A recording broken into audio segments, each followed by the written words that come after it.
doon na parking, pinabayaran din namin. Inisyuhan po kami ng ano. Ng ticket. Opo. Eh, kung isang linya, nasa city, pero ito, bangketa to eh. Bali, ilalabas na po namin dito sir. Tapos tinisin nyo. Opo. Sa susunod sa susunod, pag meron pa yan.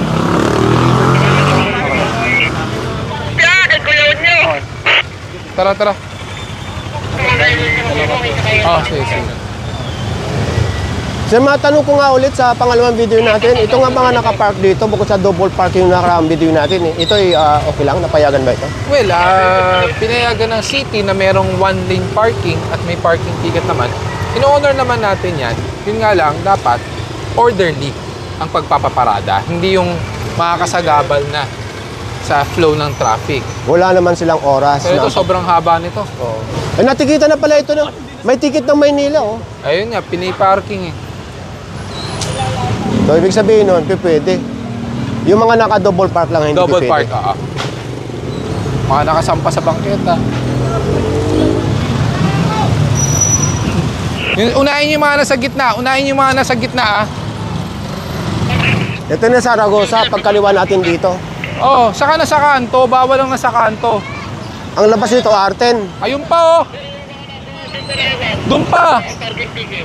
Pag may parking ticket, sige i-honor natin. Pero hindi pa rin pwedeng nasa kanto, nasa bangketa. Lalo na itong nasa gitna, bawal yan.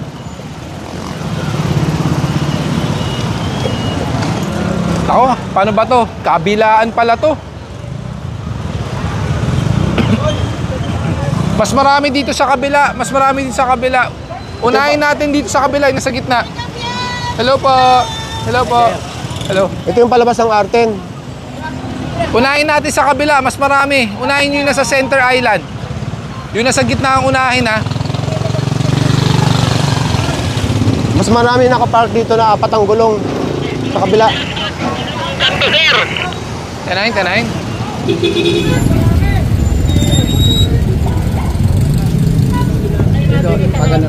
May mga ticket ng ano eh. Ayun oh, may ticket. 27 pa ticket nito. 27 pa? 27 pa ticket. Lahat may mga ticket dito ng MTPB. Wala na may-ari. Oh, wala parking dito. Yung gitna, wala. Mga 2 buwan lang kayo dito. Naalis lang natin yung pinalag dito.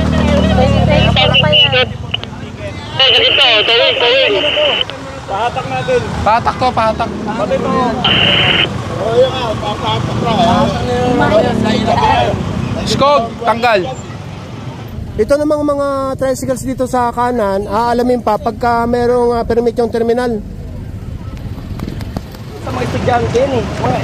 Wala naman po silang authority dito dahil within the bounds of law ng MMDA ito eh. Public place po to, bangketa to. Nasa taas po yan eh. Kami na yung mag-ano. Hindi naman sir pinupulit. Huwag yung pulitin pa eh. Sir, baka may nga sir, nakita na po pa sa vlog. Sige ba? Hindi naman pagkura namin yung kumanakit. Hindi kita sinasaktan, pwede tanggalin ng mga tao ko yan. Bakit? Bakit? Kukunin namin. Ano mo na hindi namin pwedeng tanggalin? Bakit hindi namin pwedeng tanggalin? Pwede naman kami na magtanggal sir eh. Hindi, kung pwedeng magtanggal, sana dati pa kayo nagtanggal. Ba't ngayon lang? Hindi kasi tanungin kita. Walang ano sa amin. Tanungin kita. Sa local government eh. Okay, kami national eh. Oo nga, pero di ba may collaboration yan sir? Oh, eh dapat pina-operate to eh. Hindi naman na sana kami ng kahit na letter ng ano. Ba't kita bibigyan ng letter? Sa inyo ba to? Private ba to? Public to. Makinig ka muna. Hindi! Nasaan terminal permit? Oh, sige, terminal permit. Loading permit ng terminal. Sabi mo terminal to, di ba? Nasaan terminal permit? May ordinansa kami. Akin na, pabasa ng terminal permit nyo.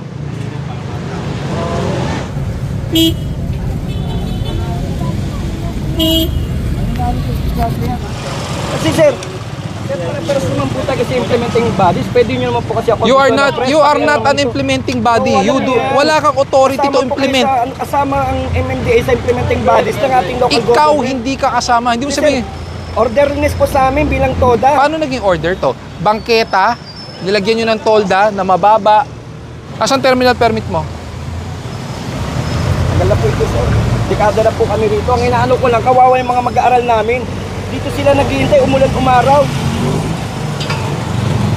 Ni-request pa namin niya sa para lang may matulungan ng mga estudyante namin. Nako, mali na naman kayo. O to pakinggan nyo na mabuti. Certification. The Certificate of Public Convenience and Authority to Operate of the City of Manila with the following loading and unloading terminal. Ano yung sabihin ng loading and unloading? Ayan, Sakay baba. Ito, ano to? Nakaya po to, sir. Saan yung mga, sasakay? Wala. Estudyante mamaya pa yun, sir. Kaya nga, ibig sabihin, loading, unloading, hindi pilahan. Mga civilian, sir. May terminal fee po yan, sir. Kompleto yan. Lahat po yan. Yung mga permit po, sir. Medyo tumanggap sa amin yan noong panahon na nagkakaroon ng road Ang tagal na nito, 2019 pa to.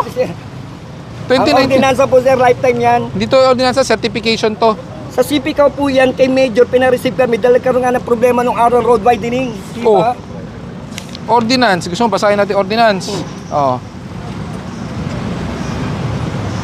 Babayad po kami ng permit. Walang problema yung permit. Di ko kina-question permit mo. Yes, sir. Wala akong kina-question sa permit. Pwede kayo mag-operate, legal kayo. Opo, pero ang kina-question ko sa'yo, yung paghambalang nyo dito na ginawa nyo, Sir, okay na po. Sabi niyo 10 Oo. meters, yun ang di namin alam. Ngayon, nabanggit nyo po, ba't di kami magko-comply dyan kung 10 meters ang kailangan? Ano lang namin, for consideration natin, ang mga mag-aaral natin, sir. Umulan umaraw, malaking tulong sa kanila rito yung nasisilungan nila. Kesa naman mabasa ang mga estudyante natin, paano naman sila, yung kalusugan? Di naman po kasi pag patawag ako, wala bawal po ito, Loading and unloading areas lang nakalagay talaga. Hindi nakalagay na terminal. Itong ordinansa nyo. Regular session, 9th City Council, Ordinance 8412. Basahin natin is hereby furthermore amended, including therein. Hindi, makinig ka muna sa akin. Mali ang pagkaintindi mo. The loading and unloading areas of Rahab at Santos del Pan Zaragoza Tricycle Terminal as follows. Loading, unloading areas. Wala na tayong pag-uusapan, hindi terminal to. May oras po kami dyan, sir. Tsaka at the same time, lahat ng buong Maynila. Pag Ilan? inikot ko po lahat ng buong Maynila, nasa gilid lang kami ng mga kalsada dahil di marami kayong bumili ng lote. Kaya nga meron tayong local government Kaya nga Na sinisession hall yan. Kaya nga Alam mo, kinu-question ko lang yung harang nyo dito. Gusto mo Kaya pang nga po, sir, silipin ko lahat, pati permit. Ang ko lang naman po, hindi namin alam na 10 meters. Ang sinasabi ko lang po, for humanitarian consideration, ang mga mag-aaral ngayon, kung hindi po pwede ng ganun kababa, walang problema, di susunod kami. Ang akin lang po, katulad ng sinasabi ko sa inyo, for human consideration, ang mga mag-aaral na lang po isipin natin. Magkakasakit po kasi sila. Wala namang problema yun Salamat po, sir. Load and unload Ang problema natin, mali ang interpretasyon nyo sa batas. Hindi na po yun sa local government. Hindi, kayo ang ikaw presidente, ikaw ang mali sa interpretasyon. Ikaw ang magpaliwanag sa miyembro mo. Opo, matagal na po yan. Kaya nga, 15 years na po kaya nga ilang beses na ito ino-operate din Ilang beses na pino-operate yung Zaragoza. Hindi ka lang na-tsempohan. Baka may nagtimbre, kaya ikot kayo lahat. Hindi po kami maalis dito, sir. Hindi alam nyo may clearing. Kami nagtatago, sir, kahit may clearing dahil alam po namin. Kaya nga, ang problema, mali ang intindi nyo sa ordinansa. Loading and unloading only. Iba po ang terminal permit sa loading and unloading at iba pa po ang ruta, route. Sir, ang mabuhay lane nga, recto po. Tingnan nyo po roon. Kaya nga ino-operate na rin po natin talaga strictly ang orderliness. Di magpatawag sa session hall po. Di magpatawag ka. Ikaw ang presidente. Ikaw magpatawag. Sige. Hindi po, sir. Hindi, ikaw ang presidente. Ba't kami maglalatag? Para nga po ma-question yung mga ganyan ginawa ng local government natin. Tama ang ginawa ng local government. Loading, unloading. Ikaw ang mali. Tama ang ordinansa, loading and unloading area. Pero walang sinabing terminal at pumila. Ang terminal permit may nakalagay kung ilan at a time. Terminal hindi pa. Ayaw pa ibigay prangkisa, sir. May problema local government. Edi may problema rin pala prangkisa nyo. Yan, ikaw na nagsabi mag-isa.